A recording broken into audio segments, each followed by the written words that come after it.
Do not skip this story and stay with me until the very end, because every turn, every lie, and every confession builds toward a final moment that will change everything about love, forgiveness, and second chances.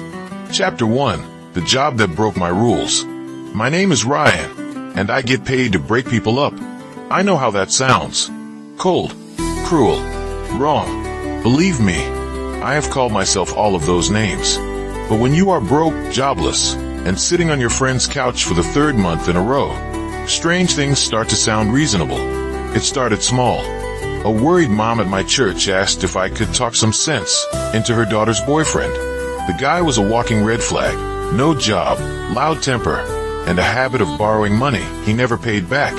She begged me to help end it without breaking her daughter completely. I met him for coffee, said I was from a big company offering him a job in another state.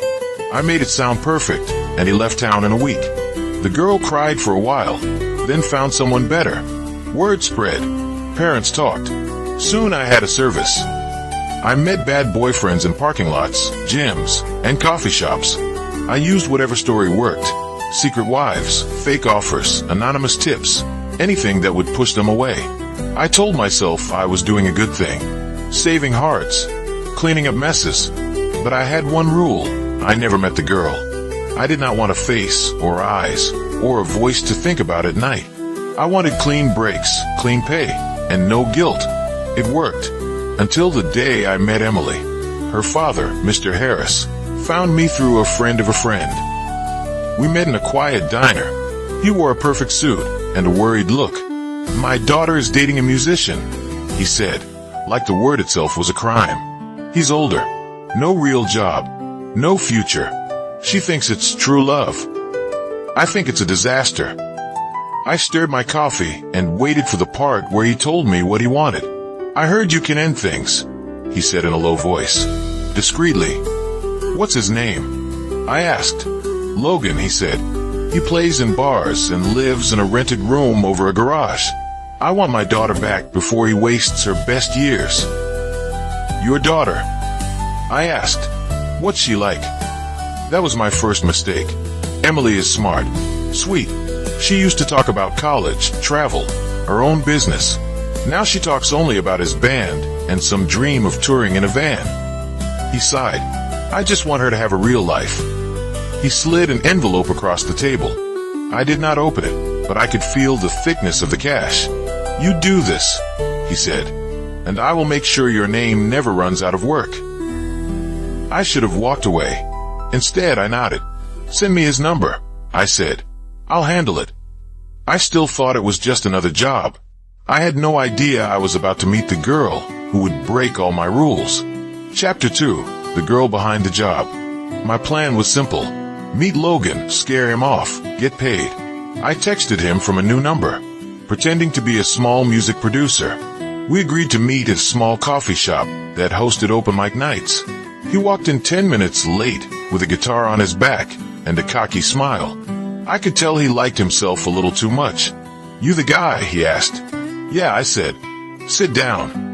I fed him a story about a music label looking for a new act, but needing no strings attached. No serious relationships. Total freedom. I painted a picture of late nights, tours, money, fans. As I talked, his eyes lit up. "So I would have to be single?" he asked. "That would be best," I said. "Labels do not like distractions." It did not take long. His ego did the work for me.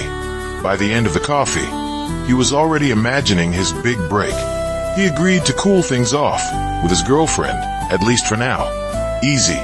Clean. Just another job. Then the bell over the door rang, and everything changed. She walked in wearing a soft blue dress and white sneakers, her brown hair falling over her shoulders in loose waves. She held a sketchbook in one hand and her phone in the other. There was something open and bright about her face, like she still believed the world was more good than bad. "Logan," she called. He flinched. Hey, I thought we were meeting later." She smiled at him, then saw me. "Hi," she said. "I'm Emily." I froze. This was the girl behind the job, the face I never wanted to see. I should have left. Instead, I heard myself say, "I'm Ryan. I work with music. We were just talking about some plans. Really? She asked, eyes glowing.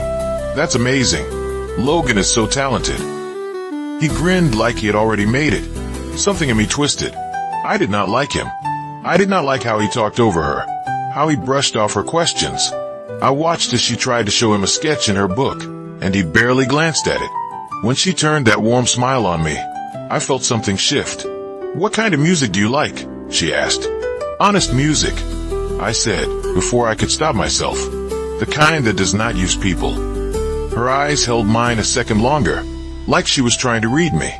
That night, Logan texted me. Broke up with her. Where's my label contact? I stared at the screen, feeling sick. I had lied to him, and threw him to her. Emily, with the blue dress and the hopeful eyes. I deleted the message and never answered. The next day, I saw her again. Chapter 3. Falling for the heart I broke.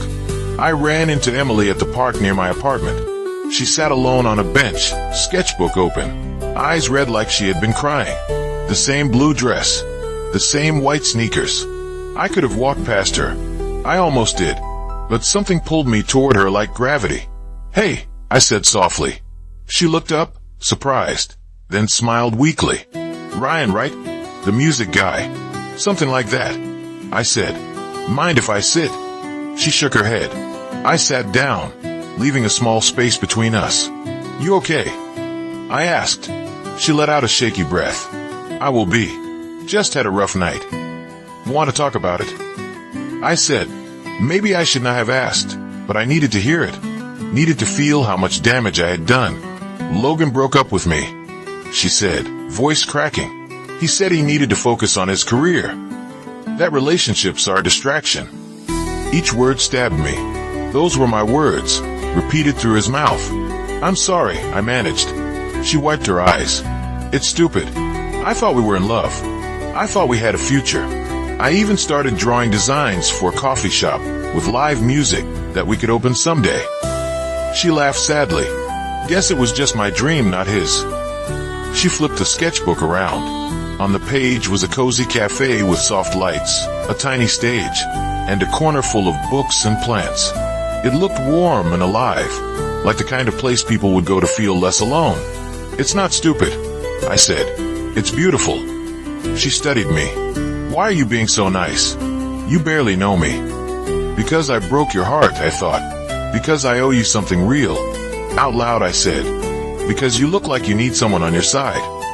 We started talking about music, art, coffee, and places we wanted to visit. She told me she loved watching people and then drawing their stories. I told her I liked listening to people and then making them laugh, even when I was not very funny. For the first time in a long while, I forgot about money, jobs, and schemes. I just listened, and the more I listened, the more I liked her. Days turned into weeks. We kept running into each other by accident, then on purpose. Coffee turned into walks, walks into late-night talks. She called me when she could not sleep. I answered when I should have been working.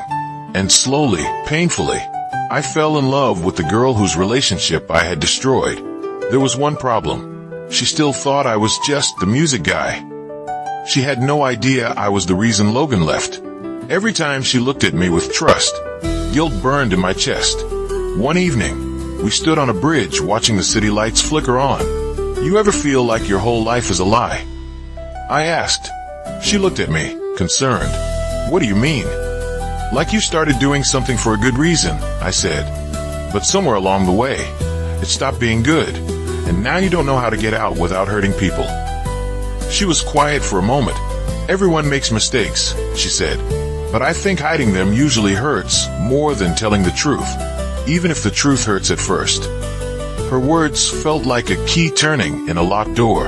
I knew then that I could not keep lying to her. I loved Emily, and if I really loved her, I had to risk losing her. Chapter 4. The Truth That Shattered Us. I decided to tell her on a Sunday afternoon. We met at her favorite cafe, a small place with old wood tables, big windows, and the smell of fresh bread in the air.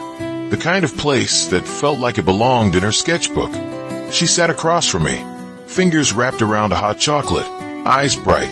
You look serious, she said. What's going on? My heart pounded so loudly I could barely hear myself. "Emily, there's something I have to tell you," I said, "and you might hate me after, but I can't keep this from you anymore." Her smile faded. "You're scaring me." I took a deep breath. "I don't work in music," I said. "Not really. That first day in the coffee shop, when we met, I was there to see Logan, but not as a producer." She frowned. "Then as what?" "I get paid to break up relationships," I said, the words tasting like poison. "Your dad hired me. He thought Logan was bad for you. I told Logan that being with you would ruin his chances at a fake record deal. I made him believe he had to be single to succeed." She stared at me like I had turned into a stranger. "So you're saying?" Her voice shook. "You made him leave me." "I pushed him," I admitted. "But he chose himself. He didn't even fight for you, Em. He let a stranger's lie decide your whole future together." Tears filled her eyes. "You lied to both of us," she whispered. "You ruined my relationship and then pretended to be my friend." "I never pretended," I said quickly. "I didn't expect to meet you that day. I didn't plan any of this. But once I got to know you, I couldn't stop thinking about what I had done. I kept trying to find the right time to tell you. You just kept lying," she cut in. She stood up so fast her chair scraped the floor. The whole cafe went quiet for a second. "Emily, please," I said, rising too. "I'm telling you now because Because you what?" she snapped. "Because you feel guilty? Because you think that makes you a good person again?" "Because I love you," I said, the words out before I could stop them. The moment they left my mouth, the room seemed to shrink. She froze. For a second, pain and something else flashed across her face. Then she shook her head. "You don't get to say that," she said quietly. "You don't get to break my heart, then claim you love me. Love doesn't lie like that, Ryan." She grabbed her bag and walked toward the door. "Emily," I called. She stopped without turning around. "You once said hiding mistakes hurts more than telling the truth," I said. "I'm trying to fix mine." She looked back at me, tears on her cheeks. "Some things," she said, "you can't fix." And then she was gone. For days, she didn't answer my calls, my texts, nothing. I thought about going to her house. I even walked up to her front gate once, but I saw her in the window with her dad, and I could not move. I had finally done what I always did, broken something. Only this time, it was the one thing I wanted more than anything. Emily's trust. Emily's heart. Chapter 5. The choice she had to make. A week later, there was a knock on my apartment door. I opened it to find Mr. Harris standing there, holding an envelope. "We're done," he said calmly. "Emily knows everything. She hasn't spoken to me in days." I thought I was protecting her, but I only pushed her away. He pressed the envelope into my hand. "This is the rest of what I owe you," he said, "and the last time I will ever hire anyone to manage my daughter's life." "I don't want your money," I said, trying to give it back. "Take it," he insisted. "Use it to do something better, or to disappear. I don't care. Just stay away from Emily. She needs time to heal. Without you. Without me." He turned and walked away before I could answer. For a long time, I did stay away. I deleted all my clients. I stopped taking jobs. I got a real part-time job at a bookstore, shelving novels and watching people choose happy endings that felt far from my own. Months passed. I thought of Emily every day. Every time a girl in a blue dress walked by the window, my heart jumped. Every time I saw a sketchbook, I wondered if she was still drawing her dream cafe. I told myself that if she was happier without me, then staying away was my way of loving her. Then one rainy afternoon, I walked into a new cafe on the corner. There were soft lights, a tiny stage, a shelf of old books, plants in the window. The place felt strangely familiar. My chest tightened as I looked around. It was her cafe, the one from her sketchbook, and behind the counter, wiping a mug with a small smile, stood Emily. She looked stronger, softer, but also sure of herself in a new way. Her hair was tied up, a pencil stuck behind her ear. She wore an apron with the cafe's name stitched on it. Second chances. The irony hit me like a wave. She looked up and saw me. For a second, her face went blank. Then a storm of emotions crossed her eyes. Shock, pain, anger, and something like curiosity. I should have left. I almost did. Instead, I walked to the counter. "Hi," I said quietly. "Nice place." "Thanks," she said, voice cool but not cruel. "We just opened last month." "I can tell," I said. "It feels like your drawings." She blinked. "You remember those?" "I remember everything," I said before I could stop myself. She looked down, then back up. "What are you doing here, Ryan?" she asked. "Really? I didn't know this was your place," I said.